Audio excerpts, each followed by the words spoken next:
할렐루야. 제 이름은 김정호이고 올해 63입니다. 경상북도 안동에서 태어났고 지금은 대구의 한 아파트에서 아내와 단둘이 살고 있습니다. 저는 태어날 때부터 교회 안에서 자랐습니다. 어머니는 제가 태어나기도 전에 이미 교회를 다니고 계셨고 아버지는 제가 기억하기도 전부터 집사 직분을 맡고 계셨습니다. 제가 처음 들은 노래는 동요가 아니라 찬송가였고 제가 처음 외운 문장은 하나님 아버지 감사합니다 라는 말이었습니다. 그래서 저는 하나님을 믿을까 말까 고민해 본 적이 없습니다. 왜냐하면 믿지 않는다는 선택지가 제 인생에는 없었기 때문입니다. 주일 아침이면 알람이 없어도 눈이 떠졌습니다. 교회 가야 하는 날이라는 걸 몸이 먼저 알고 있었습니다. 비가 와도 눈이 와도 몸이 아파도 교회는 선택이 아니었습니다. 가야 하는 곳이었습니다. 주일학교, 중등부, 고등부, 청년부. 저는 단 한 번도 빠진 기억이 없습니다. 사람들은 늘 저를 이렇게 불렀습니다. 쟤는 모태신앙이야. 믿음이 몸에 배어 있어. 그 말을 들을 때마다 제 마음 한구석이 은근히 뿌듯했습니다. 말은 하지 않았지만 속으로는 이런 생각을 했습니다. 나는 다르다. 나는 문제없다. 지금 생각해보면 그 생각이 제 신앙을 망가뜨린 시작이었습니다. 하나님은 너무 익숙한 분이었습니다. 예배도 찬송도 말씀도 너무 익숙했습니다. 익숙하다는 건 더 이상 두렵지 않다는 뜻이었습니다. 저는 하나님을 경외하지 않았습니다. 늘 계신 분, 당연히 계신 분, 필요할 때 찾는 분. 그 정도였습니다. 누가 저에게 구원받았냐고 물으면 저는 고민도 하지 않고 이렇게 말했습니다.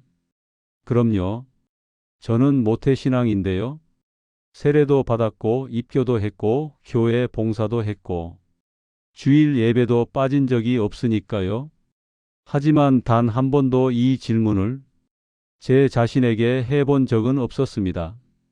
나는 정말 예수님을 만난 적이 있는가? 기도는 했습니다. 식사 기도, 잠자기 전 기도, 시험 보기 전 기도. 하지만 그건 대화가 아니었습니다. 해야 하니까 했고 안 하면 찝찝해서 했습니다. 하나님이 듣고 계신다는 확신도 응답하실 거라는 기대도 없었습니다. 신앙은 습관이 되었고 믿음은 자동이 되었습니다. 교회 안에서는 저는 착한 사람이었습니다. 어른들 말 잘 듣고 문제 일으키지 않고 예배 빠지지 않는 청년이었습니다.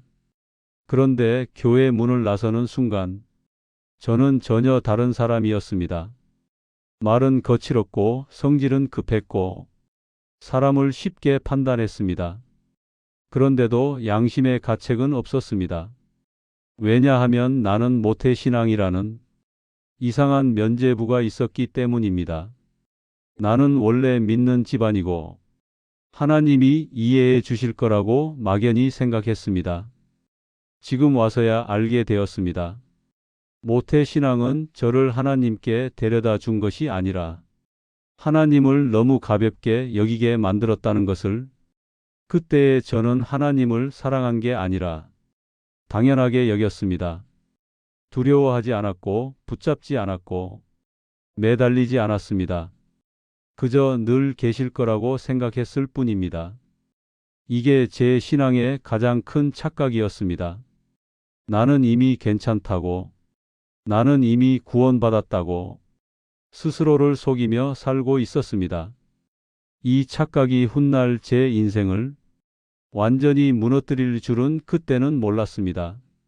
제 신앙이 눈에 띄게 무너지기 시작한 건 아무 일도 없을 때였습니다. 큰 사고가 있었던 것도 아니고 큰 죄를 지은 것도 아니었고 교회를 떠난 것도 아니었습니다. 오히려 누가 봐도 문제없는 신앙생활을 하고 있었습니다. 주일이면 예배당에 앉아 있었고, 헌금도 했고, 행사 있으면 도왔고, 사람들과 인사도 잘했습니다. 그래서 저는 제 신앙에 대해 한 번도 심각하게 고민해 본 적이 없었습니다. 나는 괜찮다고, 나는 문제 없다고 스스로를 안심시키며 살았습니다. 그런데 지금 생각해 보면 그게 가장 위험한 상태였습니다. 하나님을 찾지 않아도 사는데 아무 문제가 없어 보였기 때문입니다. 아침에 일어나 출근하고 저녁에 집에 돌아와 밥을 먹고 주말이면 쉬다가 주일이면 교회에 갔습니다. 삶은 바빴고 신앙은 그 틈에 끼어 있었습니다. 하나님은 제 삶의 중심이 아니라 생활의 일부였습니다. 예배당에 앉아 있으면 몸은 거기에 있었지만 마음은 늘 다른 데 가 있었습니다. 회사 일, 다음 주 일정, 아이들 문제, 집 문제, 돈 문제. 설교가 시작되면 고개는 끄덕였지만 마음은 전혀 움직이지 않았습니다. 찬송가를 불러도 가사는 입에서만 나왔고 가슴은 움직이지 않았습니다. 이상한 일이 하나 있었습니다. 어릴 때는 말씀 한 구절에도 마음이 찔렸는데 나이가 들수록 말씀을 들어도 아무 느낌이 없었습니다.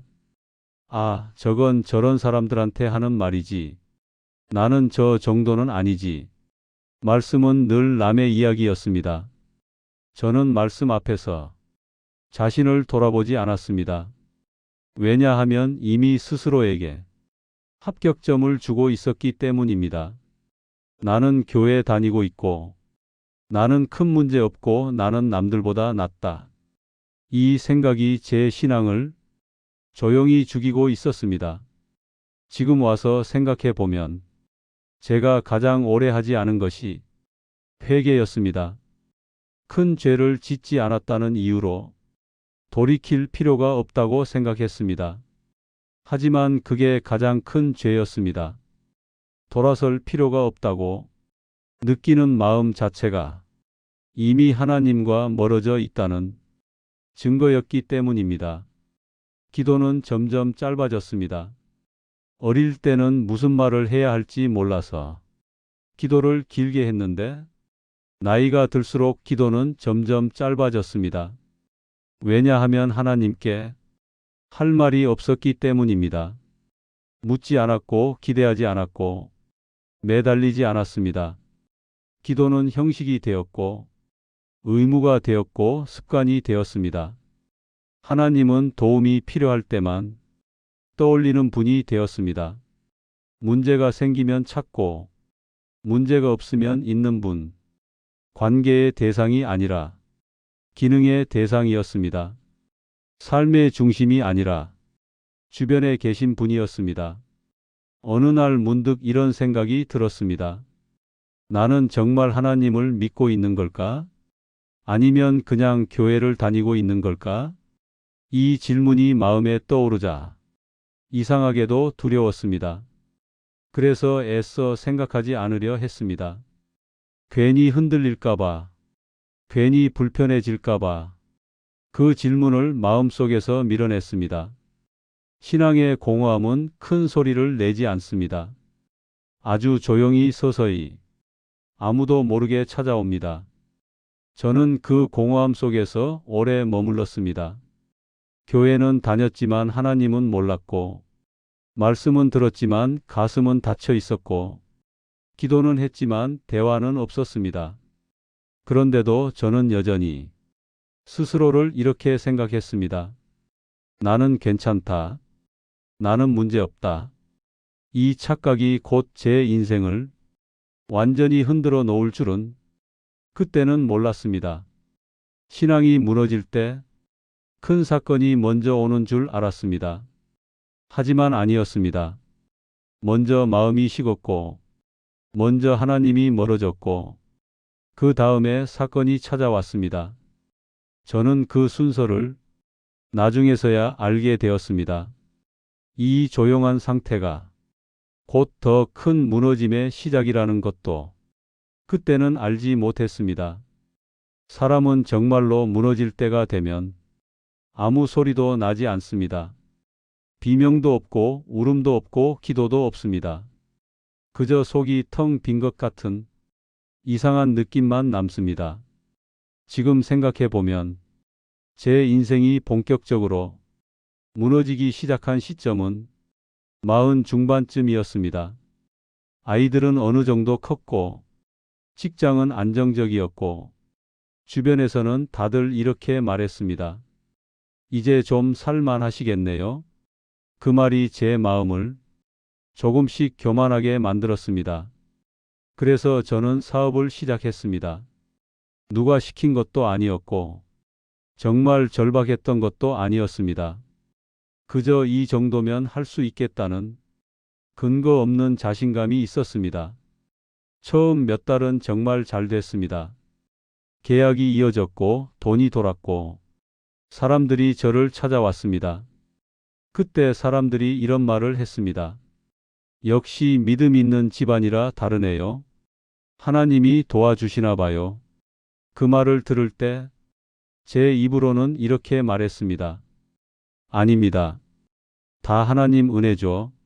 하지만 마음속에서는 전혀 다른 생각을 하고 있었습니다. 내가 잘해서 그런 거야. 내 판단이 맞았어. 하나님은 입으로만 남아 있었고 실제로는 제 인생에서 점점 사라지고 있었습니다. 사업이 잘 되자 기도는 더 줄어들었습니다. 주일 예배는 갔지만 마음은 온통 숫자와 계약서뿐이었습니다. 하나님은 내 삶의 중심이 아니라 배경이 되어 버렸습니다. 균열은 아주 작은 데서 시작됐습니다. 거래처 하나가 끊기고 입금이 늦어지고 약속이 어그러지기 시작했습니다. 처음에는 그럴 수도 있지라고 생각했습니다. 하지만 그럴 수도 있지가 계속 반복됐습니다. 어느 날 사무실에 혼자 앉아 통장을 들여다보는데 숫자가 도저히 이해되지 않았습니다. 분명히 계산은 맞았는데 돈이 없었습니다. 그날 밤 집에 돌아와 아무 말도 하지 못했습니다. 아내 얼굴을 똑바로 볼 수 없었습니다. 아이들 앞에서는 아무 일 없는 척 웃었지만 속은 완전히 무너져 있었습니다. 잠을 자려고 누우면 가슴이 조여왔고 숨이 막히는 느낌이 들었습니다. 그런데 이상하게도 기도는 나오지 않았습니다. 하나님께 도와달라는 말조차 입에 붙지 않았습니다. 대신 제 마음속에 분노가 차오르기 시작했습니다. 어느 날 밤 혼자 거실에 앉아 있다가 제 입에서 이런 말이 나왔습니다. 하나님, 제가 뭘 그렇게 잘못했습니까?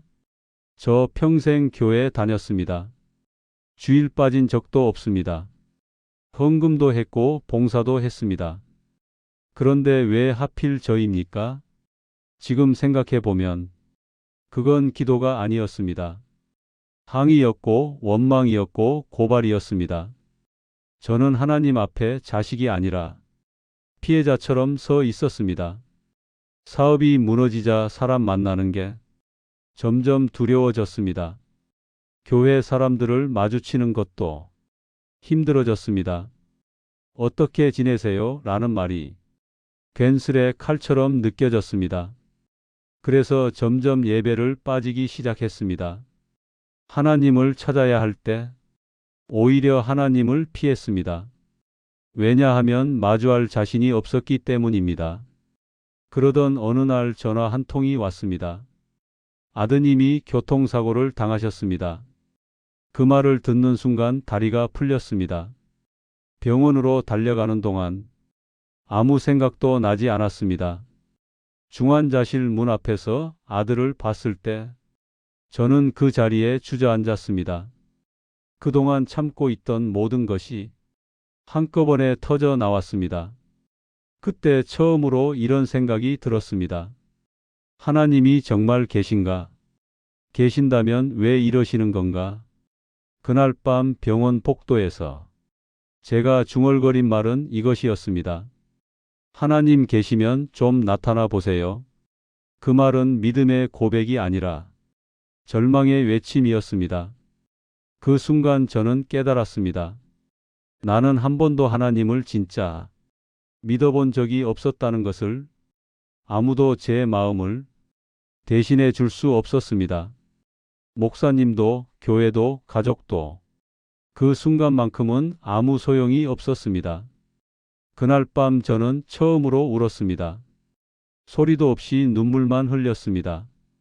그리고 어릴 적 주일학교에서 불렀던 찬송가 한 구절이 갑자기 떠올랐습니다. 주의 손에 나의 손을 포개고. 그때 이런 생각이 들었습니다. 나는 평생 교회를 다녔지만 하나님 손을 한 번도 잡은 적이 없었구나.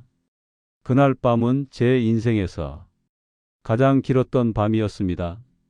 그리고 그 밤이 제 인생을 바꾸는 밤이 될 줄은 그때는 알지 못했습니다. 사람은 정말 바닥까지 내려가면 더 이상 붙잡을 것이 없습니다. 그때가 되어서야 비로소 손을 내밀게 됩니다.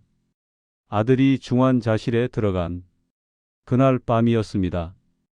아내는 병실에 있었고 저는 복도를 서성이다가 병원에 마련된 작은 예배실 문을 열었습니다. 불은 꺼져 있었고 아무도 없었습니다. 의자 몇 개와 앞에 걸린 작은 십자가 하나. 저는 맨 뒤 의자에 조용히 앉았습니다. 그동안 수없이 예배당에 앉아봤지만 그날처럼 의자가 차갑게 느껴진 적은 없었습니다. 입을 열어 무슨 말을 해야 할지 정말 몰랐습니다. 평생 기도를 해왔는데 그 순간에는 기도할 말이 하나도 떠오르지 않았습니다. 그래서 그냥 이렇게 말했습니다. 하나님, 저 왔습니다. 그 말 한마디가 제 인생에서 가장 솔직한 기도였습니다. 그날 밤 처음으로 제 인생을 천천히 돌아보게 되었습니다. 사업 실패 때문도 아니고 아들 사고 때문도 아니었습니다. 그보다 더 깊은 곳에서 문제가 보이기 시작했습니다. 나는 평생 교회를 다녔지만 하나님 앞에 한 번도 진짜 무릎 꿇은 적이 없었다는 것.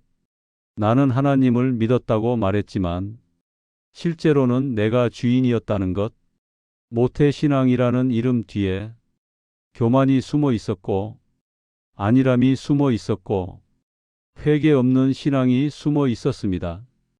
그날 밤 이상하게도 누가 책을 읽어주는 것도 아닌데 말씀이 하나 떠올랐습니다. 너희가 입으로는 나를 주라 부르되 어찌하여 내 말은 행하지 아니하느냐. 그 말씀이 가슴에 꽂혔습니다. 저는 아무 말도 할 수 없었습니다. 그저 고개를 숙이고 의자에 앉아 가만히 있었습니다. 그동안 제가 하나님 앞에서 얼마나 많은 말을 했는지, 얼마나 많은 기도를 했는지 그날은 전혀 중요하지 않았습니다. 중요한 건 단 하나였습니다. 나는 하나님을 사랑하지 않았다는 것. 그 사실을 처음으로 정직하게 인정하게 되었습니다. 그 순간 눈물이 멈추지 않고 흘러내렸습니다. 소리 내어 울지도 못하고 그냥 고개를 숙인 채 눈물만 떨어졌습니다. 하나님, 저는 주님을 믿은 게 아니라 이용했습니다. 교회를 다닌 것을 믿음이라고 착각했고 직분을 신앙이라고 속였습니다. 저는 주님을 사랑하지 않았습니다. 그 고백이 입에서 나오는 순간 제 마음이 완전히 무너졌습니다. 그때 앞에 걸린 십자가가 눈에 들어왔습니다. 평생 수없이 봐온 십자가였습니다. 어릴 때도 청년 때도 장년이 되어서도 수없이 봤던 십자가였습니다. 그런데 그날 밤 처음으로 다르게 보였습니다. 예수님이 저 자리에 왜 계신지 처음으로 알 것 같았습니다. 나 같은 사람을 위해 저 자리에 계셨다는 사실이 가슴을 찔렀습니다.